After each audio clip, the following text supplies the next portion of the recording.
चाहे वो व्यवस्था विवाह हो चाहे वो प्रेम विवाह हो, क्योंकि सोनम के पहले एक और केस हमने देखा था नीले ड्रम वाला, जिसमें लव मैरिज थी लेकिन उसके बावजूद अपने पति का कत्ल कर दिया गया। इसे किस तरह से आप देखते हैं? क्योंकि यहाँ तो यहाँ दबाव में शादी है इसलिए उसने मार दिया, लेकिन वहां तो प्रेम विवाह किया और उसके बावजूद अपने पति को मार दिया।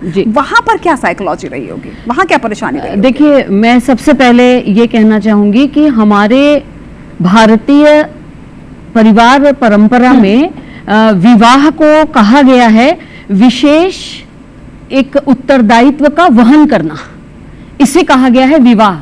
तो विशेष उत्तरदायित्व का वहन करने की भावना उनमें है ही नहीं, इसलिए वो ड्रम का केस आ जाता है, सोनम का केस आता है, सूटकेस का केस आता है, या फिर अभी वर्तमान में आज ही हमने अखबार में पढ़ा रामानुजगंज के पास के एक विवाहिता ने चावल में और मुर्गे में कीटनाशक मिलाकर उसकी हत्या कर दी। तो वो गांव की अशिक्षित अनपढ़ महिला हो या सोनम जैसी शहर की महिला हो, ये सब ऐसा क्यों कर रहे हैं? तो इसके पीछे मेरा ऐसा कारण कहना है, जो मैंने बहुत से केसेस देखे हैं, 500 से ज्यादा परिवार परामर्श के केसेस की मैंने काउंसलिंग की है पुलिस में, परिवार परामर्श केंद्र में रहते हुए, और वर्तमान में भी कर रही हूँ सतत।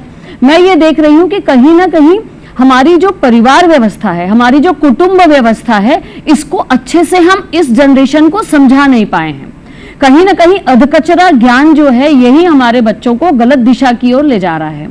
किस प्रकार से आनंदी परिवार की परिकल्पना हमारे देश में, हमारे भारतवर्ष में की गई है, इसको हम समझाने में असमर्थ हैं, इसीलिए ये क्लेश की ओर बढ़ते हैं, इसीलिए स्वतंत्रता को स्वच्छंदता की ओर ले जाते हैं। इन लड़कियों ने जो काम किया ये स्वच्छंदता की ओर गई हैं, इसलिए कहीं ना कहीं किशोरावस्था से इन बालिकाओं को स्वतंत्रता और स्वच्छंदता में अंतर समझाना हम परिवार के लोगों की जरूरत है।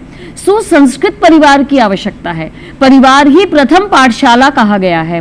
तो इन सारे विषयों को ध्यान में रखते हुए हमको अपने लड़के और लड़कियों को इस तरीके से तैयार करना चाहिए कि जब वो युवावस्था में आए और गृहस्थ आश्रम के उत्तरदायित्व को संभालने की ओर आए, तो कहीं ना कहीं वो ये समझें कि ये दो परिवारों का मिलन है, ये एक सामाजिक उत्तरदायित्व है, परिवार उनकी जिम्मेदारी है। ये सब जब वो समझेंगे तो ये सारे जिस प्रकार की विद्रूपताएं हमको आज परिवार में, समाज में देखने को मिल रही हैं, ये नहीं देखने को मिलेगी।